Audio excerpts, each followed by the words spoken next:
Bismillahirrahmanirrahim. Assalamualaikum warahmatullahi wabarakatuh. Alhamdulillah, segala puji dan syukur kepada Allah Subhanahu wa Ta'ala yang begitu banyak nikmat yang diberikan kepada kita, termasuk nikmat kesehatan dan kesempatan yang diberikan kepada kita sekarang untuk menambah ilmu kita terkait dengan akuntansi akad istisna. Salawat dan salam juga mari kita sampaikan kepada junjungan kita Rasulullah Sallallahu Alaihi Wasallam. Allahumma sholli ala Sayyidina Muhammad wa ala ali Sayyidina Muhammad. Alhamdulillah, kali ini kita bertemu lagi untuk membahas akuntansi akad istisna bagian 2, yaitu terkait dengan pencatatan. Pada bagian pertama, kita sudah membahas mengenai regulasi, pengertian, dan ketentuan umum terkait istisna. Nah, pada bagian 2 ini, kita akan fokus pada akuntansi dan pencatatan untuk penjual maupun pembeli. Sebagai contoh, kita akan mengambil transaksi nasabah dengan bank sebagai penyelenggara jasa dengan akad istisna. Nah, pencatatan yang kita lakukan adalah untuk posisi bank baik sebagai penjual maupun sebagai pembeli. Nah, akad istisna ya, itu ada yang boleh digabung, ada yang boleh dipisah. Nah, apabila suatu aset suatu transaksi atau akad mencakup beberapa aset, nah akad ini boleh dipisah ya, dengan syarat bahwa proposal terpisah diajukan untuk setiap aset dan setiap aset dinegosiasikan secara terpisah, di mana kedua pihak dapat menolak atau menerima setiap bagian akad terkait masing-masing aset, dan juga biaya dan pendapatannya dapat diidentifikasi secara terpisah. Nah, kalau ini terpenuhi, maka ketiga hal ini terpenuhi ya, maka akadnya dapat dipisah ya. Nah, satu atau beberapa akad dengan beberapa pembeli itu harus diperlakukan sebagai satu akad ya, atau dikelompokkan apabila terpenuhi syarat seperti berikut, yaitu kelompok akad tersebut dinegosiasikan sebagai satu paket, kemudian saling berhubungan erat ya, dan sebetulnya akad tersebut merupakan bagian dari akad tunggal dengan suatu margin keuntungan. Akad tersebut juga dilakukan serentak atau berkesinambungan. Misalnya ada pembangunan sekolah misalkan ya, terdiri dari gedung, masjid, dan kamar mandi serta mungkin fasilitas sekolah. Nah, apabila ini dinegosiasikan dalam satu paket, kemudian juga dilakukan berkesinambungan atau secara serentak, maka harusnya diperlakukan sebagai satu akad ya. Kemudian apabila ada penambahan aset, nah penambahan ini boleh dilakukan secara terpisah jika ya aset tambahan berbeda secara signifikan dari aset akad awal ya, baik dalam hal desain, teknologi, atau fungsi. Atau, jadi ini atau ya, bukan dan, jadi atau harga aset tambahan dinegosiasikan tanpa terikat pada harga akad yang pertama ya. Nah, pengakuan pendapatan istisna ini boleh dilakukan dengan metode persentase penyelesaian ataupun dengan metode akad selesai. Dengan metode persentase penyelesaian, pendapatan diakui secara proporsional ya, sesuai dengan tahapan penyelesaian barang pesanan ya. Tapi apabila diakui dengan metode akad selesai, maka pendapatan diakui setelah barang diserahkan kepada nasabah ya. Nah, apabila proses pelunasan lebih dari 1 tahun, maka pendapatan dibagi ke dalam 2 bagian ya. Yang pertama adalah margin keuntungan pembuatan barang pesanan sebagaimana istisna dilakukan secara tunai, diakui sebagai persentase penyelesaian, dan selisih nilai akad dan nilai tunai pada saat penyerahan diakui selama periode pelunasan secara proporsional sesuai dengan jumlah pembayaran. Nah, mari kita lihat beberapa istilah yang cukup penting terkait dengan terkait dengan akad istisna ya. Kata nilai tunai ini adalah nilai barang antara pemasok dengan bank ya, sebagai penjual ya, walaupun harganya dibayar dengan tangguhan, nilai tunai telah ditentukan sejak tanggal penyerahan barang. Jadi nilai tunai ini adalah harga perolehan yang dikeluarkan oleh pemasok ditambah dengan margin keuntungan ya, yang disepakati untuk dibayar oleh bank kepada pemasok. Jadi nilai tunai ini adalah nilai perolehan bank yang terdiri dari harga perolehan pemasok ditambah dengan margin ya bagi pemasok. Nah, sementara nilai akad ini adalah nilai antara bank dengan nasabah pemesan ya, sehingga nilai akad ini adalah nilai tunai ya, harga perolehan dari bank oleh bank dari pemasok ditambah dengan margin keuntungan ya, yaitu nilai akad dikurangi dengan nilai tunai yang menjadi marginnya. Kemudian mari kita lihat, apabila pengakuan pendapatan memakai metode akad selesai, maka sampai dengan pekerjaan tersebut selesai tidak ada pengakuan pendapatan, harga pokok maupun bagian keuntungan dalam aktiva istisna ya. Kemudian juga pengakuan pendapatan istisna, harga pokok istisna dan keuntungan dilakukan hanya pada saat penyelesaian pekerjaan penyelesaian pekerjaan dan barang telah diserahkan kepada pemesan.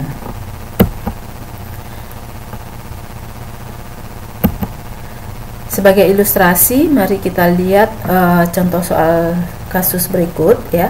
Katakanlah sebuah pesantren, yaitu Ustadz Ariri ingin menambah bangunan ruang makan untuk para santri. Untuk itu, pesantren mengajukan pemesanan kepada Bank Syariah dengan akad istisna. Tanggal 10 Maret katakanlah dibuat dan ditandatangani akad istisna dengan rincian sebagai berikut. Harga bangunan 140 juta. Ya, lama penyelesaian 6 bulan, kemudian pembayaran 5 kali pembayaran, yaitu 28 juta per pembayaran setiap 3 bulan ya. Untuk itu Bank Syariah kemudian mencari pemasok untuk membangun gedung. Dimaksud agar bank tidak karena bank tidak bisa membangunnya sendiri, maka Bank Syariah kemudian membuat akad istisna dengan pemasok dengan rincian sebagai berikut. Jadi bank membeli aset tadi dari pemasok dengan nilai 100 juta dan akan dikerjakan oleh pemasok selama 6 bulan, dan lama pembayaran adalah 3 kali pembayaran sesuai dengan tahap penyelesaian 20%, 60% dan 100%. Nah, akad antara nasabah dengan bank ini adalah akad istisna, sementara akad bank dengan pemasok ini adalah istisna paralel ya. Mari kita lihat ilustrasi yang sudah kita bahas pada studi kasus tadi. Kalau kita masukkan ke nilai tunai, berarti nilai tunai adalah 100 juta dengan tingkat penyelesaian 20%, 60% dan 100%, yaitu 20% tahap pertama ditambah 20 juta ya. 20 juta tahap pertama ditambah 40 juta tahap 60% penyelesaian dan 40 juta di tahap 100% tingkat penyelesaian. Nah, margin yang disepakati adalah 40 juta ya, jadi 150 juta dikurangi dengan 100 juta dengan termin pembayaran 5 kali untuk istisna dan 3 kali untuk istisna paralel. Dan metode pengakuan pendapatan adalah persentase penyelesaian. Nah, katakanlah Bank Syariah mengeluarkan biaya-biaya praakad ya terkait dengan pengadaan aset tadi. Katakanlah bank sudah mengeluarkan sebesar 3 juta. Nah, biaya praakad ini dicatat sebagai beban tangguhan. Apabila kemudian akad disepakati, diperhitungkan sebagai biaya istisna. Tapi apabila tidak disepakati, maka akan dibebankan sebagai beban operasional pada periode berjalan. Nah, ini adalah jurnal yang harus dibuat oleh bank ya. Pada saat pembayaran biaya praakad istisna yang dikeluarkan oleh bank, maka bank mencatat sebagai beban praakad tangguhan sebesar 3 juta. apabila disepakati, ini akan diakui sebagai aset istisna dalam penyelesaian. Jadi ini menambah nilai aset istisna dalam penyelesaian dan beban perakat tangguhan dihapus. Tapi apabila akadnya batal, maka diakui sebagai beban operasional, ya, yang dibebankan pada periode berjalan. Nah, uang muka juga dibolehkan dalam hal ini. Katakanlah bank syariah menerima uang muka dari nasabah Tuan Hariri sebesar 10 juta. Ya, kemudian bank juga menyerahkan uang muka kepada supplier, yaitu pemasok, sebesar 6 juta. Kedua hal ini tidak saling berkaitan. Ya, jadi tidak berhubungan satu sama lain, ya. Nah, uang muka pesanan yang diterima dari nasabah atau pembeli dibukukan sebagai uang muka istisna, ya, yang masuk ke dalam kelompok liabilitas, ya, dan kemudian boleh dianggap sebagai bagian pembayaran termin istisna. Dan uang muka pesanan yang dibayar oleh bank kepada pemasok oleh bank ini akan diakui sebagai aset istisna dalam penyelesaian. Dan pada saat uang diserahkan oleh uang diserahkan oleh barang diserahkan oleh supplier, ya. Kemudian ini adalah jurnal untuk mencatat biaya praakad. Jadi pada saat bank menerima uang muka, bank akan membukukan sebagai uang muka istisna. Tapi pada saat bank menyerahkan uang muka kepada pemasok, bank akan membukukan sebagai uang muka kepada pemasok, ya. Kemudian katakanlah setelah berjalan 3 bulan, kemudian bank mengirimkan tagihan kepada pembeli, ya. Setiap tagihan, ya, terdiri dari 28 juta rupiah, ya, untuk 5 kali pembayaran, ya. Kemudian tagihan ini diakui sebagai termin istisna, ya, dan uang muka adalah bagian dari pembayaran. Nah, perlu diingat juga bahwa penagihan penagihan bank kepada nasabah tidak tergantung pada persentase penyelesaian dalam hal ini, ya, dan penagihan ke nasabah juga tidak berhubungan dengan termin pembayaran dari bank kepada pemasok. Jadi kedua hal ini benar-benar merupakan transaksi yang berbeda, sehingga termin pembayaran dari nasabah ke bank itu bisa saja berbeda dengan termin pembayaran dari bank kepada pemasok, karena memang keduanya saling terpisah, ya. Nah, ini adalah jurnal yang dibuat pada saat bank menagih kepada nasabah pembeli, ya. Jadi tadi bank sudah menerima uang muka sebesar 10 juta, sehingga untuk tagihan pertama, tagihan 28 juta ini sudah dikurangi dengan yang 10 juta, sehingga didebet dari atau diambil dari uang muka istisna sebesar 10 juta, sehingga piutang istisna tinggal 18 juta. Tapi untuk tagihan kedua sampai dengan kelima, ini langsung kita jurnal sebagai piutang istisna sebesar 28 juta full, ya, dan kredit ke termin istisna.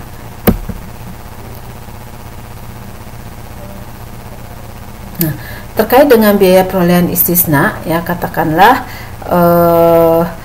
bank syariah setiap 3 bulan menagih cicilan kepada Tuan Hariri 28 juta, ya. Nah,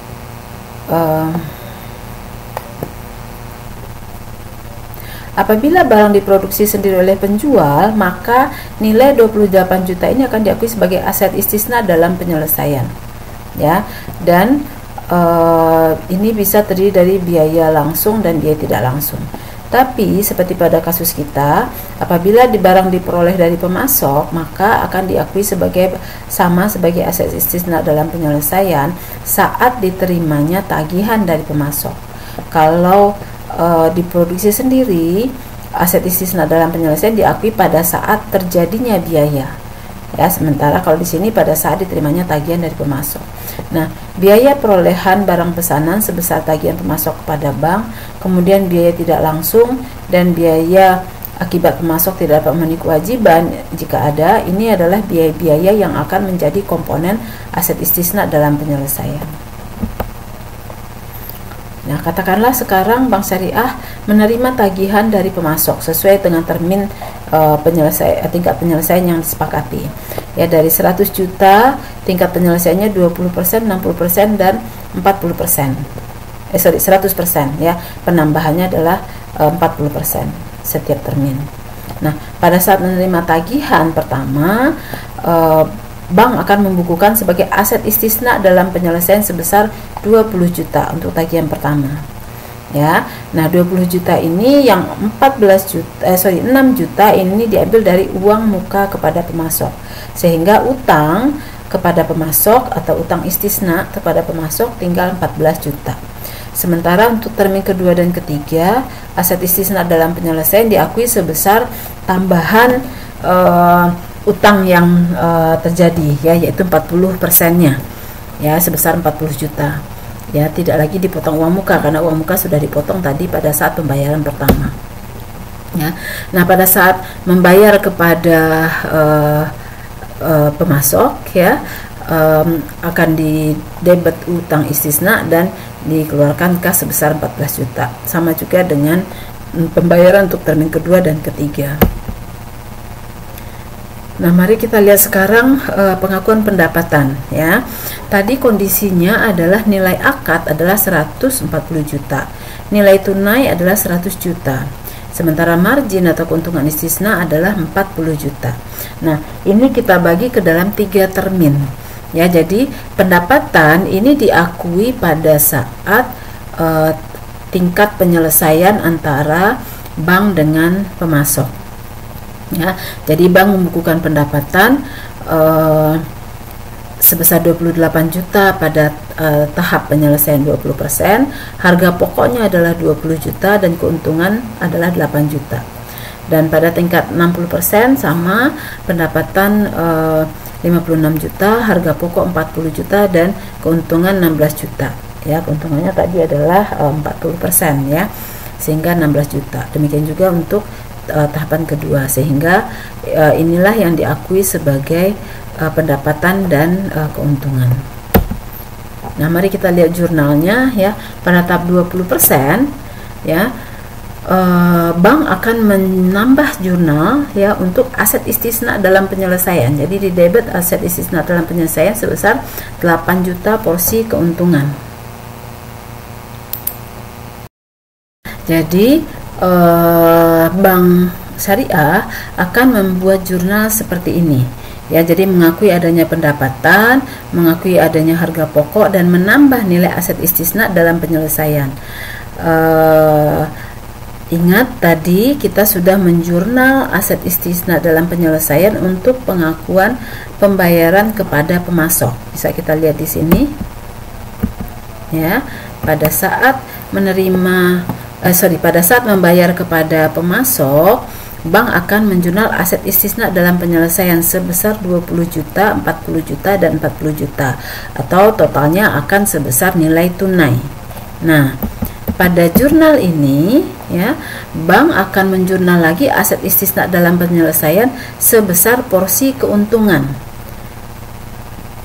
Ya, demikian seterusnya untuk termin kedua dan termin ketiga. Jadi aset istisna dalam penyelesaian akan bertambah sebesar porsi keuntungan.